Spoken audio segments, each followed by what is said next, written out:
ยายมันพ่อปีบ่นี่พ่อปีบ่อายุพอ1 ปีไหมกี่เดือน8 เดือนโอ้7 เดือน130ยายเอากี่บาท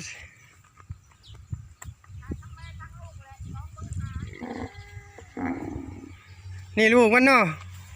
โอ้แม่เพิ่นเขาหักอีก135อยู่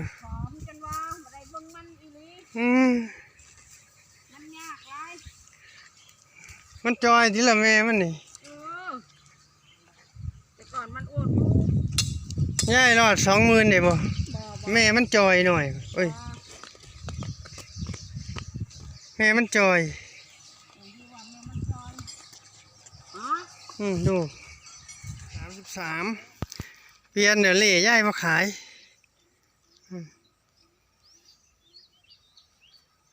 133อยู่ด้วยเนี่ยเนื้อไม่อยู่งัวเชื่องเนาะย่ายเนาะโอ้ยห่อดีแล้วนี่130ตัวนี่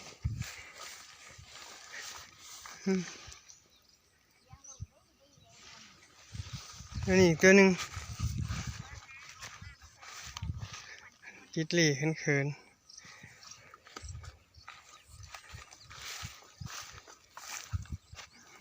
มีเนื้อแน่อยู่ให้เราเนื้อ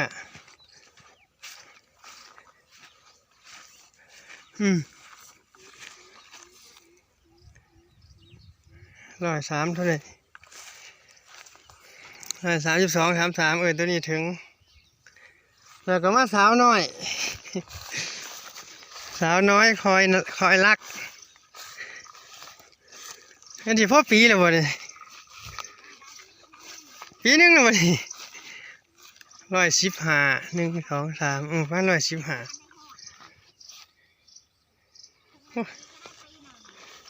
ว่านี่เชื่องทุกตัวอยู่นี่เล่ยังมาขายทำพูดเล่ว่าได้สิขายเล่145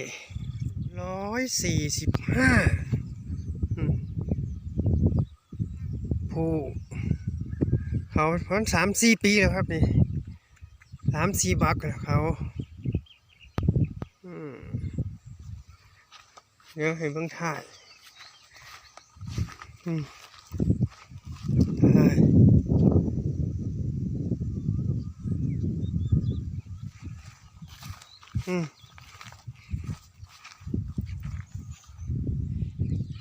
โอ้ตัวเมียปีกลัวทั้งคู่นะ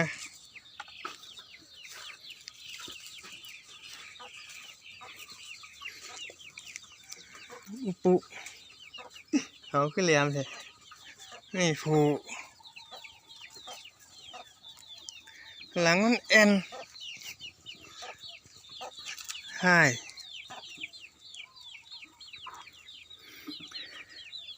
สาว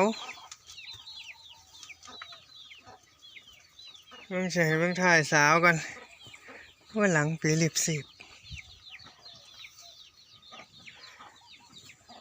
อะไรตัวแม่นี่14,000บ่ได้บ่นี่ตัวแม่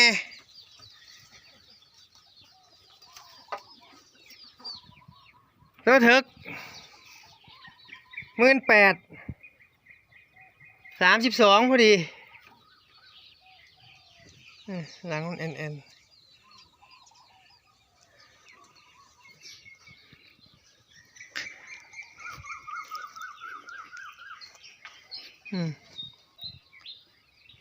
ใช่พอลงตัวเอาเลยปล่อยเลยตอนนั้นเลยลดลงมาหน่อยตาคุณกินอาหารหมดไปแล้วทำไปกินอาหาร120ได้เท่านั้นปล่อยเลยเอาไว้ก่อนนะครับว่าไม่ได้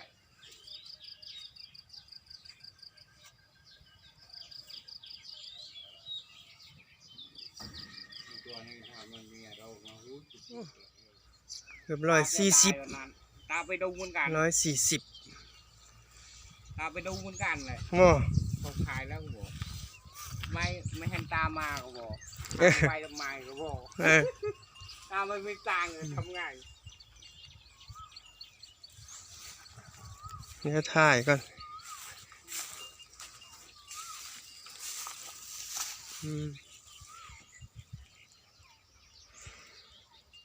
น้ำมือนั่นน่ะบ่ได้ฮอด2 เดือนซ้ำ โอ้ย มองนั่นน่ะให้ลูกมันบัก เนาะ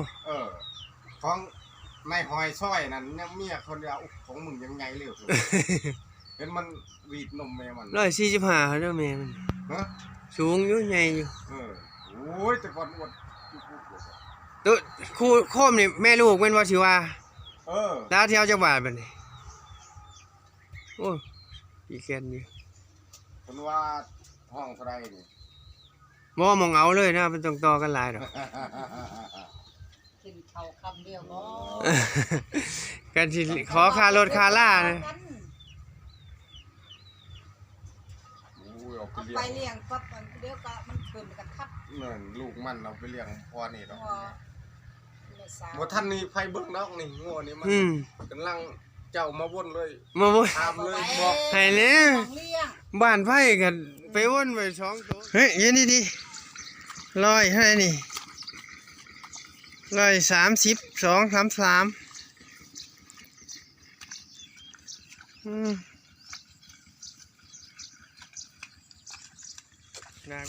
สูงกว่า1 เมตรนี่ล่ะตัวแม่ยาวอยู่เลยพี่หนาอยู่น้ำไตกันต่อจากนมอยู่137 38ลูกแรกหัวร้อยเลี่ยงนะครับนี่ร้อยเลี่ยงได้เลย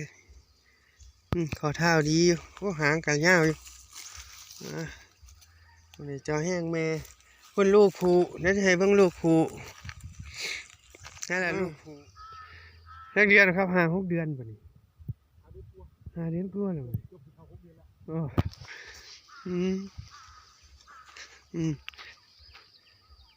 เชื่องมากเลยโอ้ตัวนี้ โอ้ จับได้ไม้ได้ ลูกผูอยู่ ตัวผู้เเอง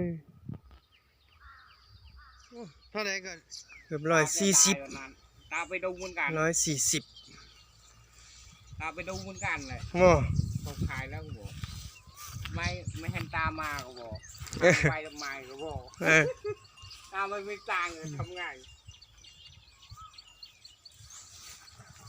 เดี๋ยวถ่ายก่อน